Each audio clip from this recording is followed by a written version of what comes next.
જૂનાગઢ શહેરમાં વધુ એક કિસ્સો પ્રકાશમાં આવ્યો છે। જૂનાગઢ શહેરના સીજી ક્રેડિટ કોઓપરેટિવ સોસાયટી ડૂબી ગઈ, પણ તેમને લોકોને પણ હવે ડૂબાડી દીધા છે। ત્યારે ચેરમેન સહિત 4 સામે પોલીસ ફરિયાદ નોંધાઈ હતી અને ઝાંઝડા ચોકડી પર આવેલ સીજી ક્રેડિટ કોઓપરેટિવ સોસાયટીને વાગ્યા તાળા અને લોકો ભારે પરેશાન થઈ રહ્યા હોવાનું સમાચારો સામે આવી રહ્યા છે। આ અંગે વધુમાં ડીવાયએસપીએ ફરિયાદ લઈ અને વધુ માહિતી આપતા જણાવ્યું હતું કે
ગઈકાલે જુનાગઢ સિટીના બી ડિવિઝન પોલીસ સ્ટેશનમાં ફરિયાદી કિરણભાઈ દયાળ દ્વારા એક ફરિયાદ આપવામાં આવેલી છે, જેમાં વર્ષ 2019 થી લઈને 2021 સુધી જુનાગઢની શ્રીજી ક્રેડિટ કોઓપરેટિવ સોસાયટીએ જે આ ફરિયાદી છે તેમને વિશ્વાસમાં લઈ તેના અને તેના પરિવારના નામે ફિક્સ ડિપોઝિટના નામે કુલ ₹12,60,000 છે જમા કરાવેલા અને તેમને વાયદા આપેલા કે પાકતી મુદતે છે તેમના થાપણ ઉપર છે યોગ્ય વ્યાજ આપવામાં આવશે। ત્યારબાદ તેમને 5 વર્ષની પાકતી મુદત માટે પેન્શનની સ્કીમમાં ફરિયાદી પાસે ₹1,47,000 જમા કરાવેલા અને 2 વ્હીલ સ્કીમના નામે દર માસે લકી ડ્રો રાખી અને અન્ય છે 33 મહિનાના ₹33,000 જમા કરાવેલા। પરંતુ આ શ્રીજી ક્રેડિટ કોઓપરેટિવ સોસાયટીના જે મેનેજિંગ ટીમ છે તેમના દ્વારા ફરિયાદીને કુલ 56,000 રૂપિયાની બદલે માત્ર 1,70,000 રૂપિયા પરત આપવામાં આવેલા અને અન્ય કોઈ રકમ છે એ આપેલી નહીં. તો આમાં આ જે શ્રીજી ક્રેડિટ કોઓપરેટિવ સોસાયટીના ચેરમેન ભુવનભાઈ વ્યાસ, પરાગ નિમાવત, ઉત્તમ કાસડિયા અને પરેશ મહેતા, આ તમામ તેના હોદ્દેદારો અને સંચાલકો હોય તેમના દ્વારા કપટપૂર્વક આ જે ફરિયાદી છે તેની સાથે છેતરપિંડી કરી અને તેમના રૂપિયા પરત નહીં આપેલા. તો કુલ મળીને છે 14,56,000ની તેમની સાથે છેતરપિંડી કરેલી છે. આ બાબતે બી ડિવિઝન પોલીસ સ્ટેશનમાં જે આઈપીસીની કલમ 409, જીપીઆઈડી એક્ટની કલમ 3 અને prize, chits and money circulation banning એક્ટની કલમ 4, 5 અને 6 મુજબ છે ગુનો દાખલ કરવામાં આવેલો છે. આ ઉપરાંત ફરિયાદીમાં અન્ય બીજા 24 લોકો પણ સામે આવેલા હશે કે જેમની સાથે પણ લાખો રૂપિયાનું ચીટિંગ થયેલું છે તેવી હકીકત જણાવેલી છે. તો તપાસ દરમિયાન આ સિવાય અન્ય કેટલા લોકો સાથે શ્રીજી ક્રેડિટ કોઓપરેટિવ સોસાયટી દ્વારા થાપણના પાકતી મુદતે એફડી કરાઈ અને કેટલા રૂપિયાનું ચીટિંગ થયેલું છે તે બાબતે હાલ તપાસ શરૂ છે અને આ તપાસ એસઓજી પીઆઈ તરફ કરવામાં આવેલી છે. બરાબર. જૂનાગઢમાં રાજુ સોલંકી તેના પુત્ર સહિત 4 તોમતદારો સામે ગુજસી કોર્ટની ફરિયાદ કરવામાં આવી હતી. આ ગુજસી કોર્ટની ફરિયાદ થયા બાદ રાજકોટ ગુજસી કોર્ટમાં આ ચારેય આરોપીને રજૂ કરવામાં આવ્યા હતા અને રજૂ કરવામાં આવતા જ ગુજસી કોર્ટના જજ દ્વારા 3 દિવસના રિમાન્ડ આપવામાં આવ્યા હતા. જે રિમાન્ડ પૂર્ણ થતાં રાજકોટ ગુજસી કોર્ટમાં રજૂ કરવામાં આવ્યા હતા. વધુ રિમાન્ડની માગણી ન કરતા તમામ આરોપીઓને જેલ હવાલે કરવા હુકમ કર્યો હતો અને રાજુ સોલંકી સહિતના તમામ આરોપીને સુરતની લાજપોર જેલ ખાતે મોકલી આપવામાં આવ્યા હતા. વધુ અંગે માહિતી આપતા વકીલશ્રીએ જણાવ્યું હતું કે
આડામાં કરશો હા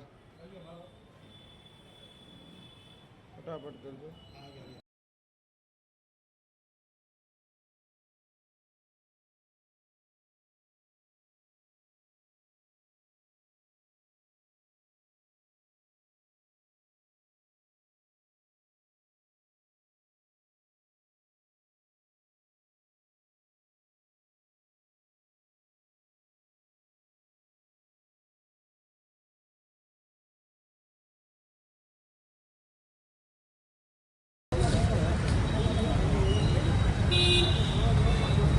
સાત વાગે બહાર રાખજો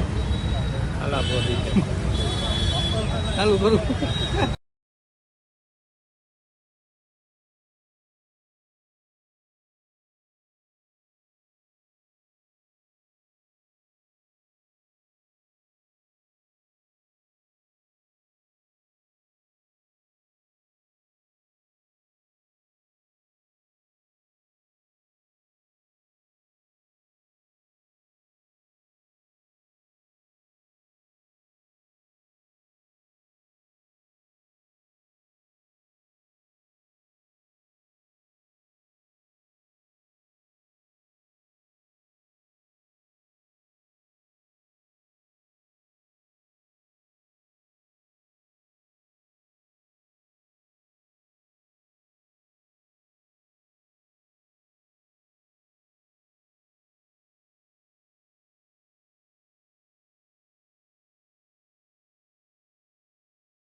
રિમાન્ડ પૂર્ણ થતા ફરી એકવાર રાજુ સોલંકી સહિત આરોપીઓને કોર્ટમાં રજૂ કરવામાં આવ્યા હતા. આજે કઈ પ્રકારની કાર્યવાહી રહી?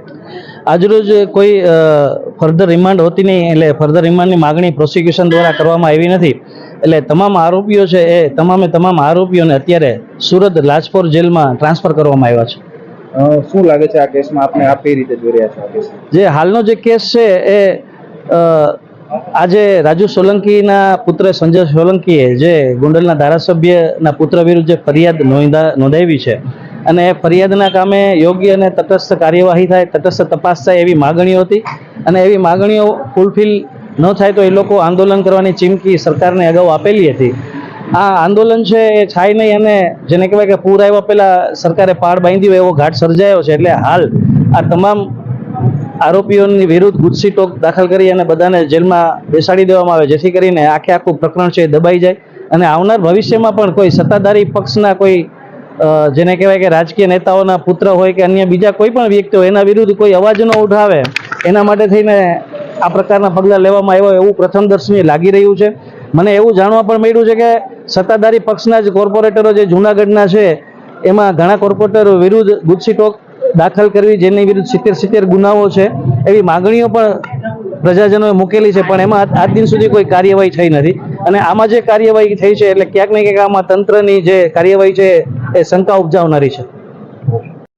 રિમાન્ડ પૂર્ણ થતા ફરી એકવાર રાજુ સોલંકી સહિત આરોપીઓને કોર્ટમાં રજૂ કરવામાં આવ્યા હતા. આજે કઈ પ્રકારની કાર્યવાહી રહી?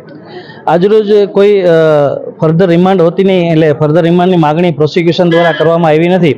એટલે તમામ આરોપીઓ છે એ તમામ આરોપીઓને અત્યારે સુરત લાજપોર જેલમાં ટ્રાન્સફર કરવામાં આવ્યા છે.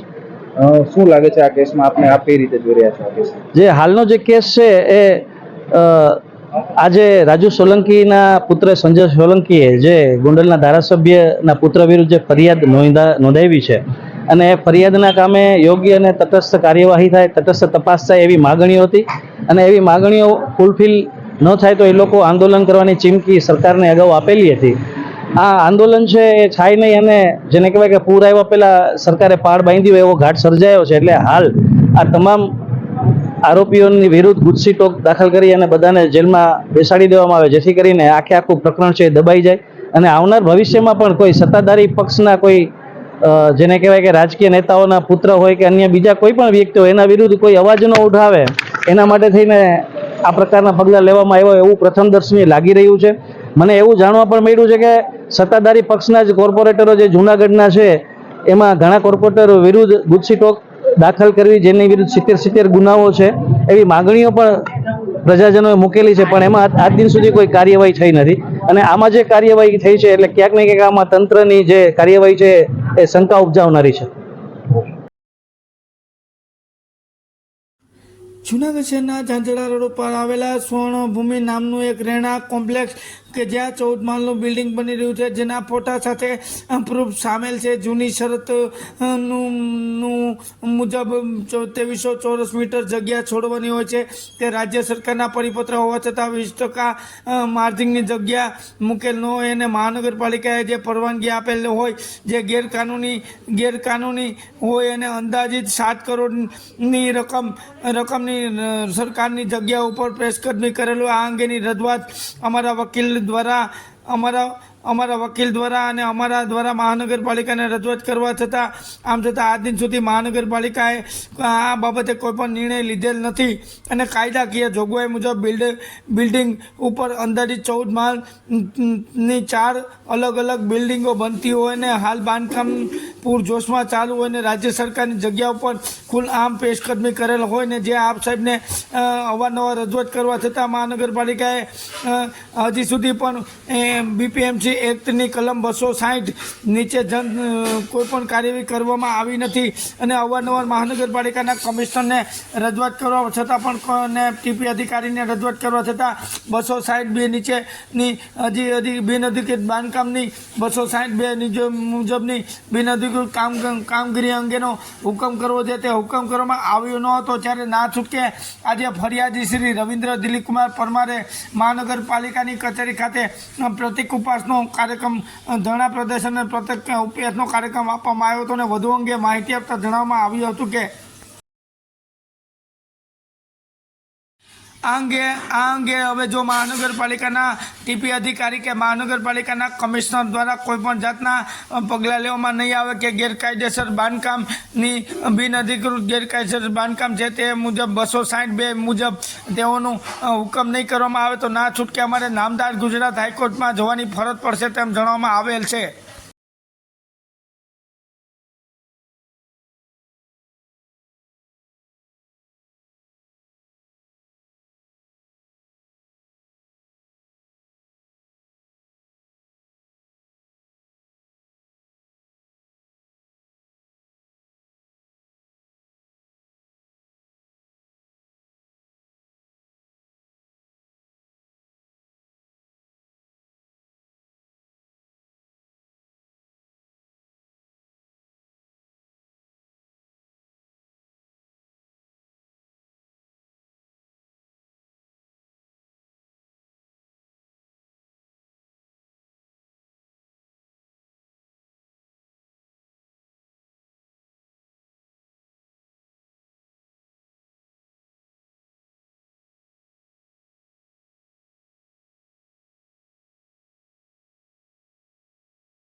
જુનાગઢ શહેરના ઝાંઝરા રોડ પર આવેલા સ્વર્ણભૂમિ નામનું જે રહેણાંક કોમ્પ્લેક્સ છે તે 14 માળનું બિલ્ડિંગ બની રહ્યું છે તે જેના ફોટા સાથે સામેલ છે. જૂની શરત મુજબ 2300 મીટર જગ્યા છોડવાની રાજ્ય સરકારના પરિપત્ર હોવા છતાં પણ 20% જગ્યા મુકેલ ના હોય જે મહાનગરપાલિકાએ જે પરવાનગી આપેલ છે તેમાં ગેરકાનૂની અંદાજિત 7 કરોડ જેટલી જે રકમ થાય છે તે રાજ્ય સરકારની જગ્યા ઉપર પેશકદમી કરેલ હોય જે અંગે અમે અમારા વકીલ દ્વારા અવારનવાર નોટિસ મારી છે. મહાનગરપાલિકાના અધિકારીને અને ટીપી અધિકારીને રજૂઆત કરવા છતાં આ દિન સુધી કોઈ કાર્યવાહી કરવામાં નથી આવી અને આ ગેરકાયદેસર બાંધકામ છે તેમની સામે યોગ્ય દિશામાં કાર્યવાહી કરે તેવી માંગ પણ કરી હતી, પણ આ માંગ સ્વીકારી નથી. હજી સુધી 262 નીચે અમે જે મનાઈ હુકમ જે માટે થઈને રજૂઆત આપી હતી મનાઈ હુકમ આપવામાં આવ્યો નથી. જો મનાઈ હુકમ નહીં આપવામાં આવે તો દિવસ 15 ની અંદર અમે નામદાર ગુજરાત હાઈકોર્ટની અંદર PR દાખલ કરી અને કાયદા કાનૂની લડત પ્રક્રિયા પણ હાથ ધરીશું. હાલ શું કર્યું છે તમારે? હાલ અત્યારે ઉપવાસ પ્રતિક ઉપવાસનું જે શરૂ કર્યા છે જ્યાં સુધી અમારી કાર્યવાહી ત્યાં પ્રતિક ઉપવાસ અમારા ચાલુ રહેશે એવું જણાવું છું.